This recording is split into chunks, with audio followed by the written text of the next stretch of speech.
Bienvenue dans cette nouvelle édition du 12-15. Au sommaire, les présidents tchadiens et camerounais au chevet du Nigeria. Les deux dirigeants se sont rencontrés au Cameroun ce jeudi. En Afrique du Sud, 3 jours pour trouver un accord. Depuis mercredi, syndicats et entreprises de platine ont entamé une négociation sous l'égide du tribunal du travail. La grève démarrée il y a 17 semaines a déjà coûté plus de 18 milliards de randes. Et puis les étudiants congolais regardent vers le Maroc pour leurs études supérieures. C'est l'une des conclusions du salon de l'étudiant africain qui s'est achevé ce mardi à Brazzaville, au Congo. La situation sécuritaire au Nigeria préoccupe toute la sous-région. Les présidents Paul Biya et Idriss Déby Itno, respectivement dirigeants du Cameroun et du Tchad, se sont rencontrés ce jeudi au Cameroun. Un entretien qui précède un sommet extraordinaire de la CEMAC, la communauté économique et monétaire de l'Afrique centrale. Amira Benjabala Jean-Pierre. Les présidents Idriss Déby et Paul Biya au chevet du Nigeria. Après le sommet de Paris sur la sécurité au Nigeria, le président de la République du Cameroun, Paul Biya, et son homologue du Tchad, Idriss Déby Itno, se sont retrouvés ce jeudi à Yaoundé pour peaufiner une réponse commune.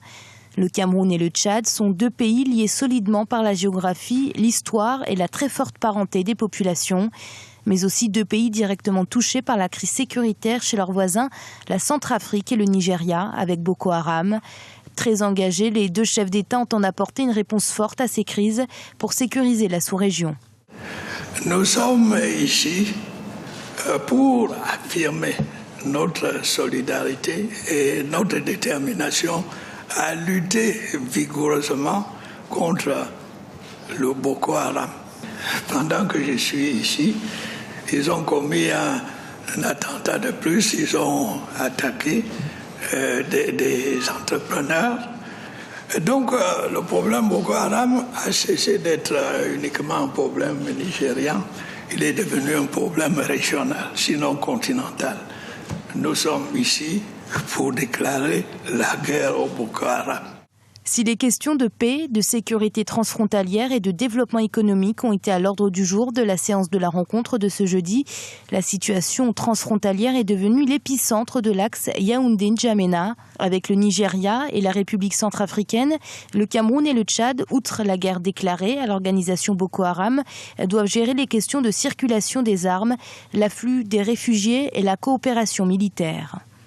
Il est question de nous organiser et de faire face aux terroristes qui gangrènent la région. Laisser continuer voudra dire demain l'ensemble de la sous-région, sinon de toute l'Afrique, qui va être donc mise en désordre. Et l'obscurantisme prendra le dessus. Cette rencontre entre les deux chefs de l'État redessine aussi un axe fort entre le Cameroun et le Tchad, à la veille d'un sommet extraordinaire de la CEMAC, qui va se dérouler à Libreville ce vendredi 23 mai 2014. En Guinée-Bissau, la conférence de presse du nouveau président de la République, José Mario Baz, a été décalée d'une journée. En cause, les réticences du candidat défait Nuno Gomes Nabiam à accepter les résultats de la Commission nationale électorale. Pour rappel, la Commission a annoncé les résultats de l'élection ce mardi. José Mario Baz, issu du Parti africain pour l'indépendance de la Guinée et du Cap-Vert, a remporté le scrutin avec près de 62% des suffrages. En Afrique du Sud, le secteur minier est paralysé par une grève sans précédent. Depuis le mois de janvier 2014, 80 000 mineurs ont cessé leur activité. Ce mercredi, syndicats et usines de platine ont accepté de négocier. Une rencontre de 3 jours supervisée par le tribunal du travail. Amira Benjabala Jean-Pierre nous en dit plus. C'est la plus longue et la plus coûteuse grève minière qu'ait connue l'Afrique du Sud. Et pour cause, à ce jour, le mouvement social, qui est entré dans sa 17e semaine, aurait coûté 18,6 milliards de randes aux entreprises touchées. Lonmin, par exemple, a perdu un tiers de sa production annuelle. Un manque à gagner qui pourrait bien entraîner la chute de ce producteur de platine. Actuellement, la société connaît d'énormes difficultés, mais il viendra un moment où ces difficultés pourraient entraîner sa mort. Rapidement, nous devrons agir pour protéger l'entreprise. Nous connaissons des pertes mensuelles d'environ 60 millions de dollars et nous sommes arrivés à une situation critique qui nous dépasse. Les salariés qui ont entamé le mouvement social sont employés par Anglo American Platinum, Impala Platinum et Lonmin.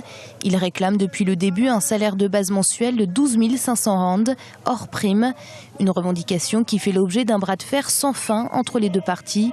De nouvelles négociations sous la médiation d'un juge se sont donc ouvertes ce mercredi. Nous sommes positifs. Nous espérons que ces nouvelles discussions permettront d'arriver d'une façon ou d'une autre à un accord avec les employeurs. Les discussions à huis clos doivent durer jusqu'à ce vendredi. La situation au Sud-Soudan ne tend toujours pas vers un retour à la stabilité politique.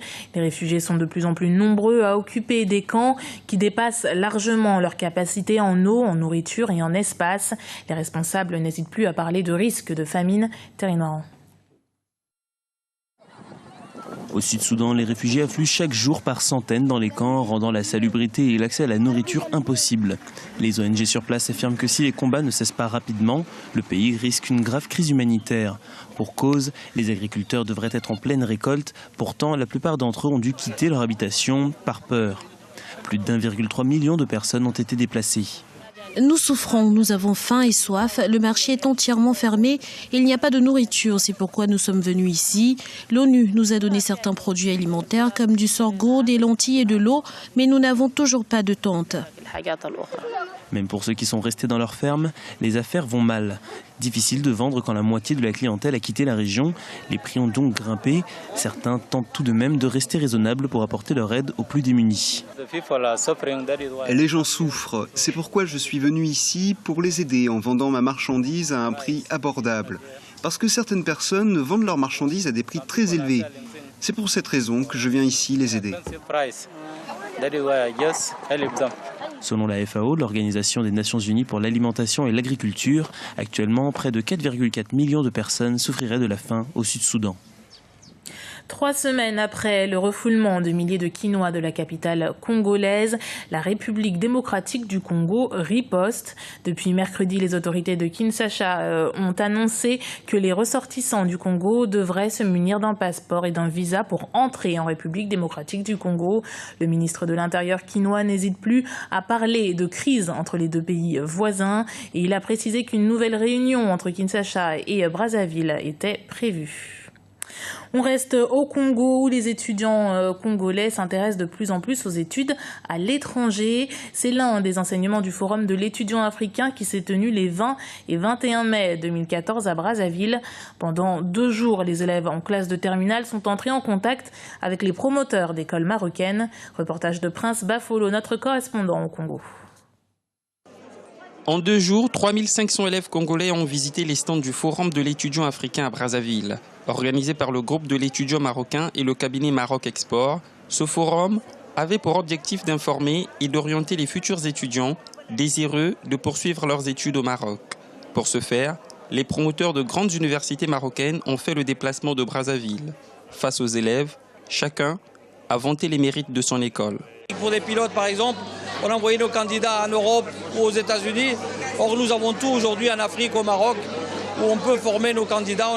L'Afrique n'a nul besoin d'expatrier les candidats pour des formations. Nous avons des centres très très bien équipés. En l'occurrence, nous avons 14 centres. Au total, 30 écoles et universités marocaines sont venues à la rencontre des élèves congolais. Parmi les secteurs les plus sollicités, la médecine, la comptabilité et la gestion, les ressources humaines, l'ingénierie, les sciences politiques ou le management.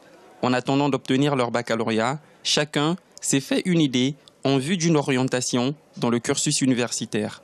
Je suis venue pour avoir plus de précision sur des universités parce qu'après mon bac, je souhaiterais voyager. Ça m'a vraiment intéressé le forum parce qu'on a eu un peu les informations selon les prix, les logements et on a bien apprécié. Certaines universités ont d'ores et déjà procédé à des préinscriptions et quelques-unes organisent un concours d'entrée le 24 mai prochain à Brazzaville pour sélectionner les meilleurs élèves. Depuis la fin des années 90, le Maroc est une destination prisée par les Congolais et par des milliers d'étudiants africains pour poursuivre leurs études. C'était le journal de la rédaction. Merci de l'avoir suivi. Retrouvez dans un instant une nouvelle édition du 12-15 sur Africa 24.